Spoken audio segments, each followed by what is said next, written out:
නවාංශකයේ චන්ද්‍රයා පිහිටන ආකාරය අනුව ඔබට ලැබෙන පලාපල පිළිබඳව අප අරගෙන එන වීඩියෝ සීරීස් එකේ පළවෙනි වීඩියෝ එක මම හිතන්නේ ඔයාලා බලන්න ඇති. මේ වීඩියෝ සීරීස් එකේ දෙවෙනි වීඩියෝ එක.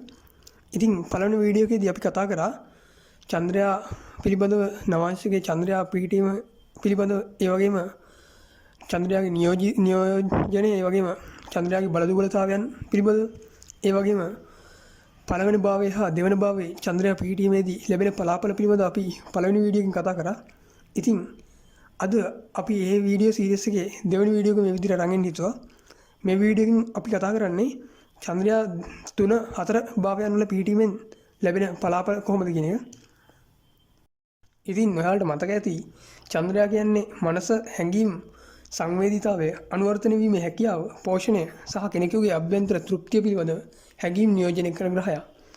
ඉතින් ලග්න කේන්ද්‍රයේ චන්ද්‍රයා ජීවිතයේ බාහිරව පෙනෙන ආකාරය, බාහිරව ක්‍රියාත්මක වන ආකාරය පෙන්වන අතර නවාංශක කේන්ද්‍රයේ චන්ද්‍රයා ඒ සියල්ල ගැන ඔබට ඇතුළතින් දැනෙන ආකාරය පෙන්වනවා. එතකොට නවාංශකය කියන්නේ මොකද්ද? සහ ඒ ගැන වැඩි විස්තරයක් කරොත් එහෙම නවාංශකය කියන්නේ සරලම නව අංශ කියන එකෙන් තමයි හැදලා තියෙන්නේ. කියන්නේ 9 වෙනි කොටස වගේ. ඒ කියන්නේ නවාංශක ලග්න කියන්නේ නවාංශක කේන්ද්‍රය හදන්නේ ලග්න කේන්ද්‍රයේ සෑම රාශියකම. ඒතොර එක රාශියකට අංශක 30ක් අයි තියෙනවා. සෑම රාශියක්ම එහෙම කොටස් 9කට බෙදෙනවා. ඒතොර එක කොටසකට අංශක 3.20ක් කලා හම්බ වෙනවා. ඒ විදිහට බෙදලා තමයි මේ නවාංශක කේන්ද්‍රය හදන්නේ. මම ඒ ගැන වැඩි විස්තර කරන්නේ නැහැ. ඒකෙන් පලාපල කතා කරන ගැන අපි කතා කරමු. ඒතොර නවාංශකේ වැදගත් වෙන්නේ ග්‍රහයන්ගේ ශක්තිය වගේ කාරණා බලන්න මුලින්ම. ඒ කියන්නේ හිතන්න ඔය ලග්න කේන්ද්‍රයේ ග්‍රහයක් ශක්තිමත් වූ විදියට නවාංශක කේන්ද්‍රයේ ග්‍රහය දුර්වලයි නම් ඒතොර ඒකේ නියම ප්‍රතිඵල ලැබෙන්නේ නැහැ. ඒකයි කියන්නේ ඇත්ත ජීවිතයේදී ඒකේ ඒ ග්‍රහය දුර්වල විදිහට තමයි සලකන්නේ. ඒ වගේම ලග්න කේන්ද්‍රයේ කවර ග්‍රහයක් දුර්වලයි නම් හරිද කියන්නේ නීච වෙලා හෝ ඒතොර ඒ වුණාට මේ නවාංශක කේන්ද්‍රයේ ඒක උච්ච වෙලා හරි එහෙම නැත්නම් ශක්තිමත් තියනවා මුල් කාලේ මේ යහපත් ප්‍රතිඵල නොදුන්නත් පසු කාලේ ඒක හොඳ ප්‍රතිඵල ලබා දෙන්න පටන් ගන්නවා. හරි. ඒ වගේ විවාහය සහ සම්බන්ධතාවලදී නවාංශකය කියන්නේ විවාහයේ කේන්ද්‍රය කියලා හඳුන්වනවා. ඒතර ඒක කලත්‍රයාගේ ස්වභාවය විවාහයේ සතුට සහ සම්බන්ධතාවල පරිණත වන ආකාරය පෙන්වනවා. නවාංශකයේ 7 වන භාවය සහ ඒකේ අධිපතිය විවාහ විශ්ලේෂණය සඳහා ඉතා වැදගත් වෙනවා. ඒ වගේම නවාංශකෙන් අපිට පුද්ගලයාගේ ධර්මය සහ අධ්‍යාත්මික මාර්ගය ගැන දැනගන්න පුළුවන්. මොකද නවාංශය කියන්නේ 9 වෙනි සරහන වගේ අදහසක්නේ. අපි දන්නවා කේන්ද්‍රක 9 කියන්නේ පුණ්‍ය ස්ථානය. එහෙම නැත්නම් ධර්ම ස්ථානය. ඒත් 9කට බෙදලා ගන්න කේන්ද්‍රය ධර්මයේ සම්බන්ධව අධ්‍යාත්මික පැත්ත ගැනත් හෙළි කරනවා අපි. ඒ වගේම ග්‍රහයන්ගේ ග්‍රහ බලය ගැන බලන්න පුළුවන් කියලා මම කලින් කිව්වා. ඒ කියන්නේ ලග්න කේන්ද්‍රය පෙන්වන්නේ ජීවිතේ බාහිර ස්වභාවය. එයාගේ ජීවිතේ සිද්ධ වෙන්නේ මොකද්ද කියන එක. ඒක නවාංශක කේන්ද්‍රය තමයි අභ්‍යන්තරව ජීවිතේ වර්ධනය වෙන ආකාරය පෙන්වන්නේ. සහ ජීවිතය ඔබ අත්විඳින ආකාරය, ඔබ පරිණත වන ආකාරය පෙන්වන්නේ නවාංශක කේන්ද්‍රයෙන්. ඒ කියන්නේ අපි වයසට යද්දිම විශේෂයෙන් අවුරුදු 30 35 පහුවෙද්දී නවාංශකයේ ග්‍රහ ස්වභාවයන් වල ප්‍රතිඵල වඩාත් හොඳින් දක්නට ලැබෙනවා. එතකොට ලග්න කේන්ද්‍රය සහ නවාංශක කේන්ද්‍රය අතර තියෙන සම්බන්ධය ගත්තොත් එහෙම ලග්න කේන්ද්‍රය කියන්නේ හිතන්න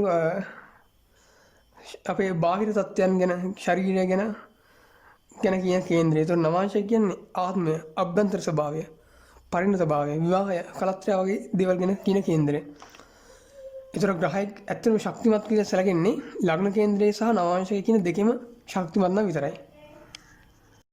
ඊට අමතරව කතා කරොත් ග්‍රහයක් ලග්න කේන්ද්‍රයේ උච්ච වෙලා තිනවා. නමුත් නවාංශක කේන්ද්‍රයේ නීච වෙලා හෝ දුර්වල වෙලා තිනවා නම් ඒකේ ප්‍රතිඵල නොලැසී පවතිනවා. නමුත් අභ්‍යන්තර අතෘප්තිය පැමිණෙනවා. ඒ වගේම ලග්න කේන්ද්‍රයේ ග්‍රහයක් දුර්වල වෙලා තිබ්බත් නවාංශක කේන්ද්‍රයේ උච්ච වෙලා තිනවා නම් ජීවිතයේ ආරම්භය දුෂ්කර විදිහට දැනුනොත් පසු කාලීන ශක්තිය සහ අභ්‍යන්තර වර්ධනය අරන් එනවා.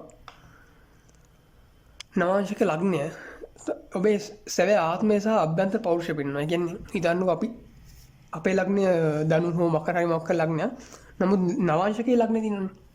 ඒක තමයි ඇත්තටම අපේ අභ්‍යන්තර ස්වභාවය නියෝජනය කරන්නේ.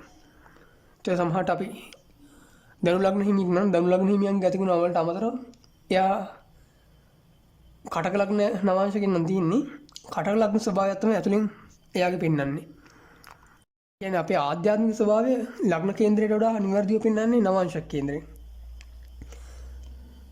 ඒ වගේම අපිට විවාහය සම්බන්ධ අනාවකි කියන්නේ අදහස් දැනගන්න ඕන නම් කලත්‍රාගේ ගතිගුණ ගුණාංග තහවුරු කරගන්න ඕන නම් ලග්න කේන්ද්‍රය සහ හත්වන භාවය සිකුරු බ්‍රහස්පති වගේ ග්‍රහයන් එක්ක නවාංශික කේන්ද්‍රය සස්ස ගන්න ඕනේ. එතකොට නවාංශික කියවන්නේ කොහොමද කියලා මම දල වශයෙන් කියන්නම්. සාමාන්‍යයෙන් මුලින්ම නවාංශිකයේ ලග්නය පරීක්ෂා කරනවා. ඒක තමයි අපි අභ්‍යන්තර පෞරුෂය ආධ්‍යාත්මික ස්වභාවය නියෝජනය කරන ලග්නය. ඒතර ඒ වගේම ග්‍රහලෝකවල ග්‍රහයන්ගේ තත්ත්වය පරීක්ෂා කරනවා. උච්චද නීචද සතුරුද මිත්‍රද ඒ වගේ. ඒතර උච්ච වගේ නම් ඒක ඒ වගේම ශක්ෂේත්‍ර නම් ඒතර යහපත්. ඒ වගේම හත්වන නිවස නවාංශකේ විවාහයේ කලත්‍යාගේ ස්වභාවය සමන්තාවල සතුර වගේ කාරණා හෙළි කරනවා. ඒ වගේම නවාංශකාධිපතිගේ පිහිටීම. දැන් කටක නවාංශක නම් චන්ද්‍රයා.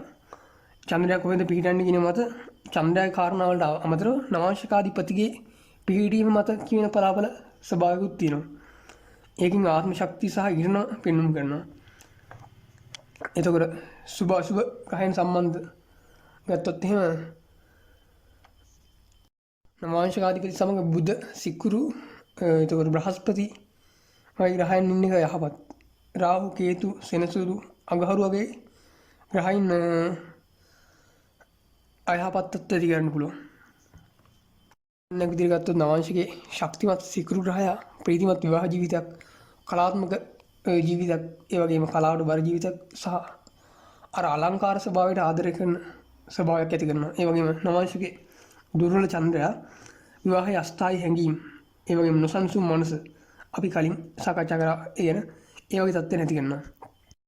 කාගේ හරි කේන්ද්‍රයක ලග්න කේන්ද්‍රයේ හිතන්න සූර්යයා කියන ග්‍රහය උච්චයි නම් නමුත් නවාංශිකේ සූර්යයා නීචයි වගේ නම් එතකොට මේ පුද්ගලයා පිටින් බලවත් පුද්ගලෙක් වගේ පේනකොට ඇත්තටම අභ්‍යන්තරව ගත්තොත් මේ මනුස්සයා දුර්වල මිනිස්සෙක්. එතකොට ලග්න කේන්ද්‍රයේ කුජ වගේ ග්‍රහයක් අපි නීච වෙලා ඉන්නවා. නමුත් නවාංශිකේ කුජ උච්චයි නම් එයා විවාහ ජීවිතය අර මුල් කාලේ අරගල සහිතව තමයි ගෙවන්න වෙන්නේ. නමුත් පසු කාලවල ඉතා ශක්තිමත් නායකයෙක් බවට පත් වෙන්න පුළුවන් වෙනවා. හරි එතකොට සාරාංශයක් වශයෙන් ගත්තොත් එimhe නවාංශිකය ගැන නවාංශිකය ලග්න කේන්ද්‍රයට පස්සේ තියෙන වැදගත්ම කේන්ද්‍රය. ඒක ග්‍රහයන්ගේ බල දුබලතාවය ගැන පැහැදිලි කරනවා වගේම ඒ වගේ සැබෑ ශක්තියක් පෙන්වනවා. ඒ වගේම විවාහය, ධර්මය, ජීවිත අරමුණු, ආධ්‍යාත්මික වර්ධනය, පරිණතභාවය වගේ දේවල් ගැන අවබෝධයක් ගන්න අපිට ඒක අත්‍යවශ්‍ය වෙනවා. ඒ වගේම ලග්න කේන්ද්‍රයෙන් අමංක බාහිර ජීවිතය සහ ශරීරය වගේ පෙන්වනවා. නවාංශිකෙන් තමයි අපේ අභ්‍යන්තර ස්වභාවය ආත්මය වගේ කාරණා පෙන්වන්නේ. ඒතර අපි නවාංශිකේ චන්ද්‍රයා ගැන කතා කරොත් එimhe නවාංශිකේ චන්ද්‍රයාට ඉතා විශේෂ අර්ථයක් තියෙනවා. මොකද නවාංශික විවාහය ගැන පමණක් නෙවෙයි පුද්ගලයාගේ ගැඹුරු අභ්‍යන්තර පැත්ත ගැනත් කියනවා. ඒතර විවාහය සමන්තා සහ ධර්මය වගේ සන්දර්භයක් තුළ නවාංශිකේ චන්ද්‍රයා චිත්තවේගී ස්වභාවය, සංවේදීතාවය, මානසික තෘප්තිය වගේ කාරණා පෙන්වුම් කරනවා. විවාහ ජීවිතයේදී ඔබ සැනසීම සහ තෘප්ති සොයන්නේ කොතනද කියන එක ඒකෙන් පෙන්වුම් කරනවා. ඒ කලත්‍යා සමග මානසික බැඳීම සහ හැඟීම් ඔබේ ධර්ම මාර්ගයට යොමු කරන ආකාරය පිළිබිඹු කරනවා. ඒතර චන්ද්‍රයා පිහිටි භාවය ඔබේ විවාහයෙන් පසු ඔබේ මනස සහ හැඟීම් ක්‍රියාත්මක වන ආකාරය ඒතර ජීවන ශේෂ්ත්‍ර වෙනවා. ඒ වගේ නවාංශිකේ චන්ද්‍රයා ඉන්න ලග්නය විවාහයේදී චිත්තවේගීය ප්‍රකාශනයේ ස්වභාවය වෙනවා. නවාංශිකේ චන්ද්‍රයා පෙන්වන අනෙකුත් දේවල් තමයි විවාහයෙන් පසු මානසික ගැළපීම. ඔබ වඩාත් සංසුන් වෙනවාද එහෙම නැත්නම් වඩාත් නොසන්සුන් වෙනවාද යන කාරණා. අභ්‍යන්තර සාමය සඳහා ඔබේ සහකාරී මත කොපමණ විශ්වාසයක් තබනවාද යන කාරණා. පවුල නැන්දම්මා ගතිකත්වයේ විවාහයට බලපාන ආකාර පිළිබිඹු කරනවා. ඒ වගේම ධර්ම මාර්ගය. නවාංශික කියන්නේ ධර්ම සරහනක් නිසා සඳු ඔබේ මනස ආධ්‍යාත්මික කටයුතු කෙරෙහි යොමු කරන ආකාරයත් පෙන්වන්න ගන්නවා. ඉතින් නවාංශිකේ චන්ද්‍රයා ප්‍රධාන වශයෙන් ඔබේ විවාහයේ චිත්තවේගීය පදනම කලත්‍රයා සමග ඔබේ මානසික සතුට සහ ඔබේ අභ්‍යන්තර ධර්ම මාර්ගය නියෝජනය කරනවා. ඉතින් මීට කලින් වීඩියෝ එකේදී අපි නවාංශිකේ චන්ද්‍රයා පළවන හා දෙවන භාවවල පිහිටීමේදී ඇතිවන පලාපල තත්ත්වයන් පිළිබඳව සාකච්ඡා කරා. මේ වීඩියෝ එකේදී අපි නවාංශිකේ චන්ද්‍රයා තුන්වන සහ හතරවන භාවයන් වල පිහිටීමේදී ඇති කරන තත්ත්වයන් පිළිබඳව කතා කරමු. මුලින්ම නවාංශිකේ චන්ද්‍රයා තුන්වන භාවයේ පිහිටි චන්ද්‍රයා ගැන කතා කරමු. නවාංශකයේ තුන්වන භාවය පෞල් ජීවිතයේ සංවේදනය, ධෛර්යය, සහෝදර සහෝදරයන් උත්සාහයන් මූලිකත්වයේ ගැනීම සහ විවාහය සහ අවුල්කාරීත්වයන් තුළ කෙනෙකු අදහස් ප්‍රකාශ කරන ආකාරය නියෝජනය කරනවා.